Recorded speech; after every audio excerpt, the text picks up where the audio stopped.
Good afternoon, ladies and gentlemen. This is Javier with the Real Javier Novoa here at our mobile studio at the Great Whole Foods, one of my favorite hangout spots here. And today, I just wanted to continue the series on preparation.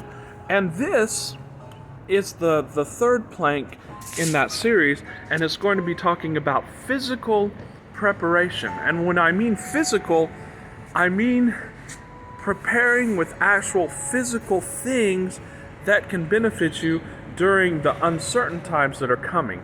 And for a lot of us in the preparation community, and for a lot of you in Austrian economics and so on and so forth, other circles that I swim in, this is going to be rather obvious and rather common sense. Even to other individuals who perhaps are not familiar with these modalities, this is going to be common sense. I'm not going to be able to tell you anything on this video that you do not either know or cannot readily access online, and I will indeed encourage you to seek out resources on it.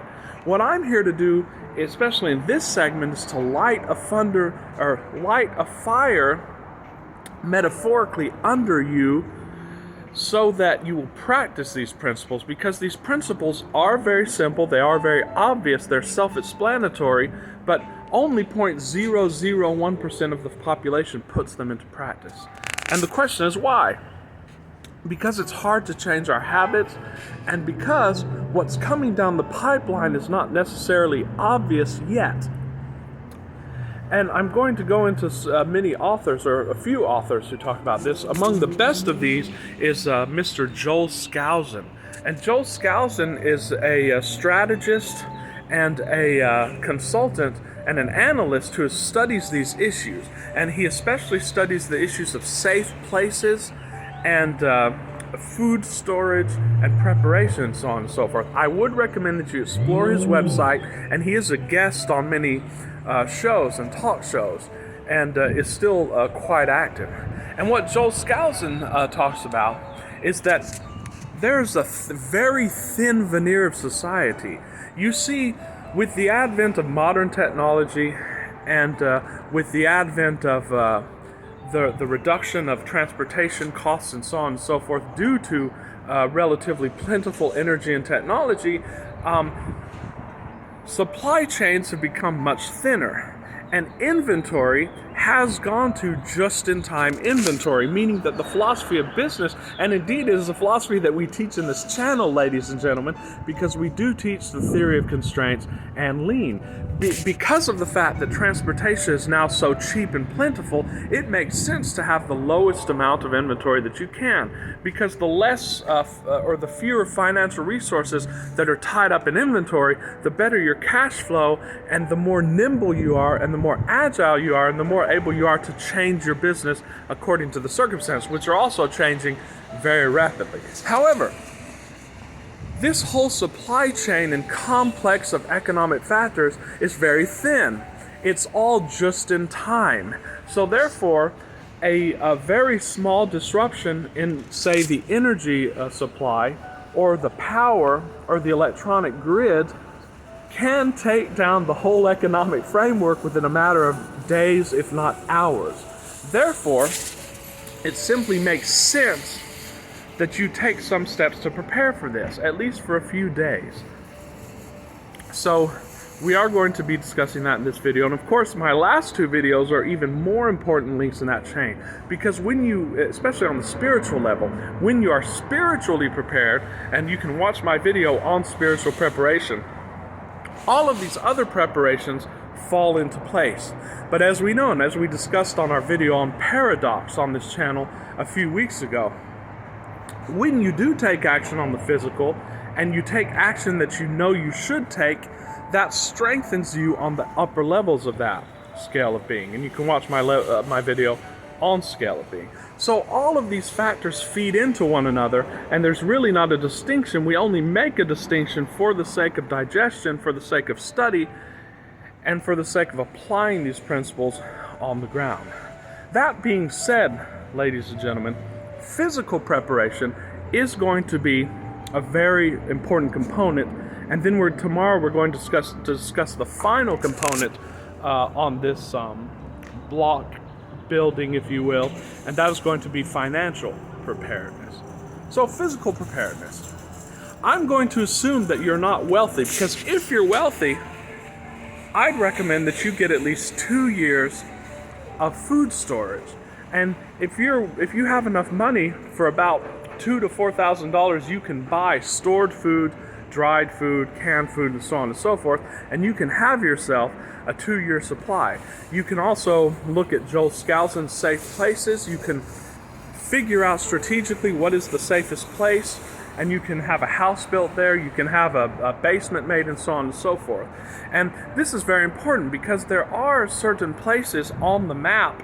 If you look at a map, and Joel Skousen goes into this in his books, there are certain places that are going to be sheltered from any sort of conflict that could be coming down the line. And of course, we're not predicting anything here at The Real Javier Novoa, but we are just saying it makes sense if you have the resources to relocate to places that are, for example, far away from a military base, or that are, for example, protected by certain geographic structures that would make, say, an invasion be more impeded in that area, and that will provide you with more protection. Because who knows what's going to come down the pipeline, even in terms of a civil conflict.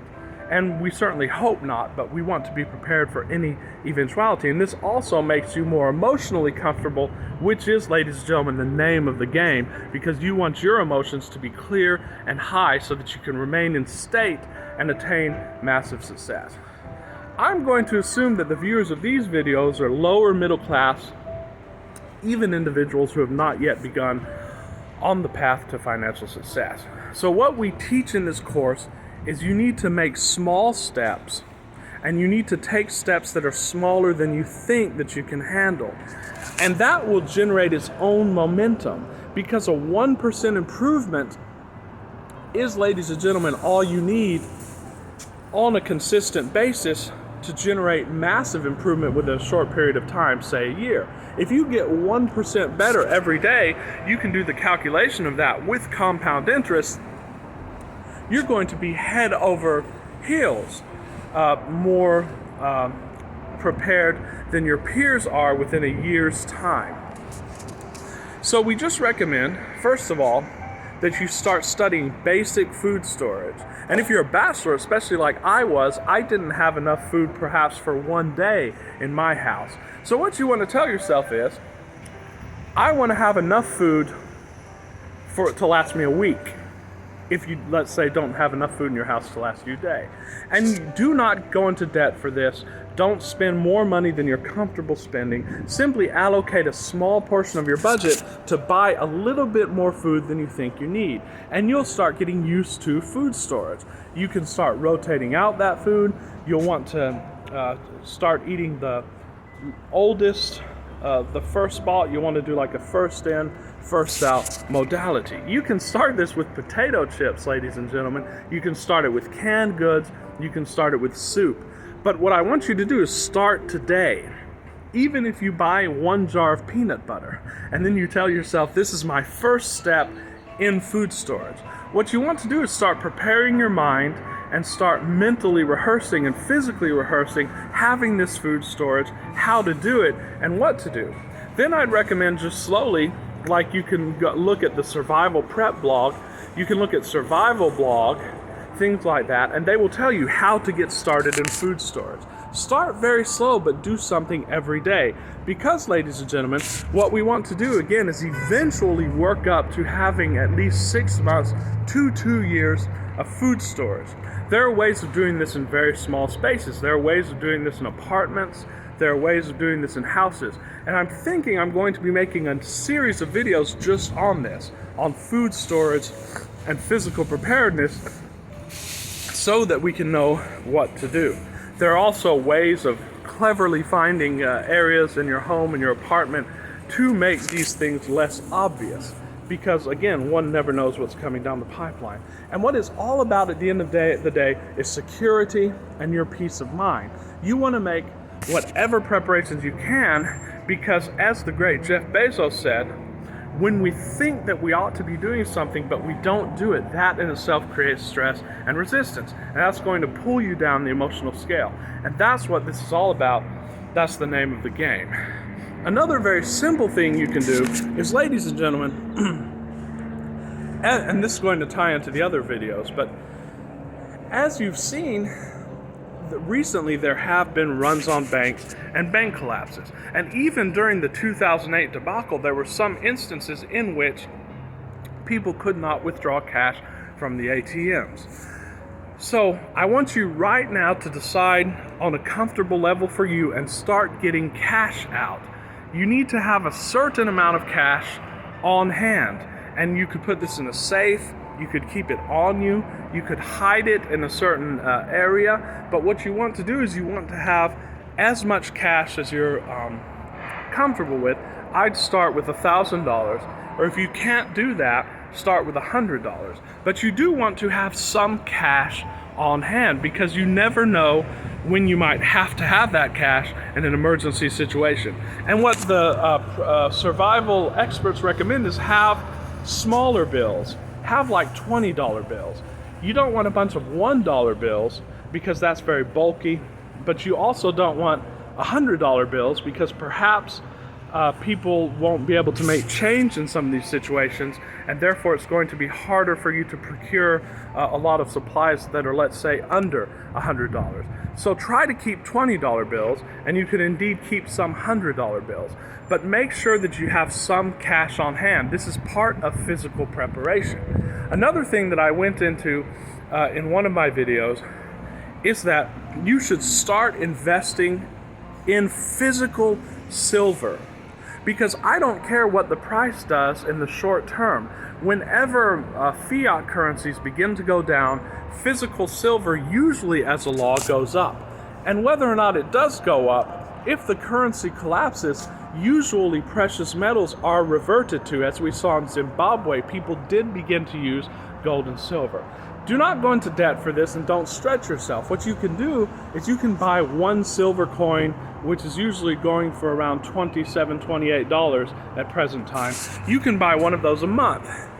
If you can't afford that, you can start investing in silver quarters, and you can figure out where to procure those, and you can start doing it very slowly. The point here, ladies and gentlemen, is that we start beginning to build, we start beginning to generate that momentum. And then when you start getting prepared on the spiritual levels and go up that emotional scale, all of these preparations and steps will fall into place. Just take the steps that you can, if nothing else, but to shut off your mind and to shut off that voice in your head that's saying, I'm not doing what I could be doing. Do what you can, ladies and gentlemen, to prepare physically. There are other aspects of this, but these are the basis. Have some food on hand, have some cash on hand, and have some precious metals. And so, ladies and gentlemen, we are going to be making a few more videos this weekend. I will see you guys very soon, and if you appreciate my material, please subscribe and like at The Real Javier Novoa. That's how we get the message out to as many people as possible. This is Javier Novoa, and I'll see you very soon.